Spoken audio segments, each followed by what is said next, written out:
Nous sommes aujourd'hui au NEC autour de cette thématique partenariat public-privé sur l'inclusion numérique pour notre territoire. Nous avons l'un des territoires les mieux dotés en termes de connectivité.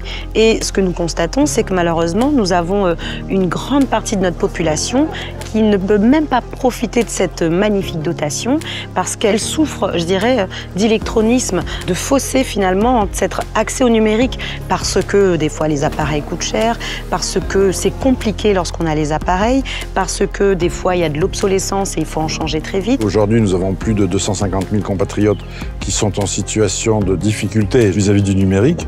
Et les inclure, les monter en compétences, c'est leur permettre l'accès aux droits. Pour le département, il était essentiel d'être présent cet après-midi pour cet événement. La fracture numérique est particulièrement importante à La Réunion. Si nous voulons une société inclusive pour notre territoire, il nous faut travailler sur cette fracture numérique et mettre tous les moyens en œuvre pour que les Réunionnais soient le moins éloignés possible, notamment pour les plus âgés d'entre eux et pour les personnes les plus fragiles du numérique. Il est essentiel que nous puissions collectivement mener à bien un certain nombre d'actions en matière d'inclusion numérique.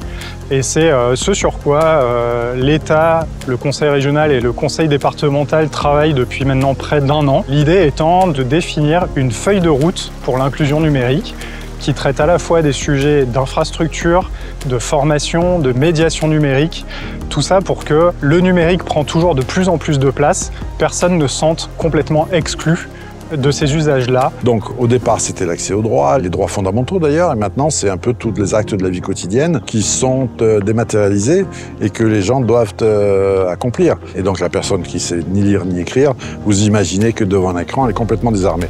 Là, nous devons les accompagner avec des aidants connect, c'est une qualification de personnes habilitées juridiquement à accomplir des actes pour le compte d'eux et aussi essayer de les orienter. L'importance de l'inclusion numérique sur notre territoire, elle est de chaque jour. En fin de compte, les gens sont confrontés tous les jours au numérique.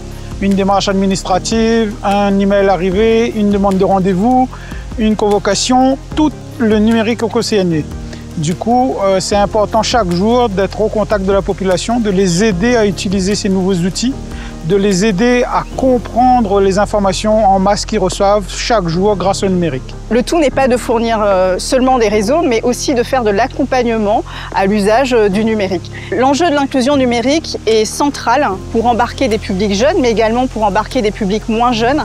Et pour cela, il nous faut faire aujourd'hui une alliance entre le privé et les publics pour réussir à travailler autour de cette inclusion numérique. Donc il est important de travailler à démocratiser le numérique, à aider les gens à aimer le numérique, à prendre plaisir à aller sur le numérique. Pour cela, nous avons réellement besoin qu'il y ait encore plus de mobilisation sur ce sujet qui est l'inclusion au numérique. Et il est important que tous les acteurs, publics ou privés, apportent une réponse ensemble à ce sujet qui est un sujet majeur pour notre société. Le numérique aujourd'hui, c'est partout et grâce à votre conseiller numérique, vous allez découvrir encore plus. On n'est pas que des accompagnateurs de formalités numériques, on les oriente vers les dispositifs, de petit à petit les inclure dans la société grâce à toutes ces actions du réseau de ces partenaires.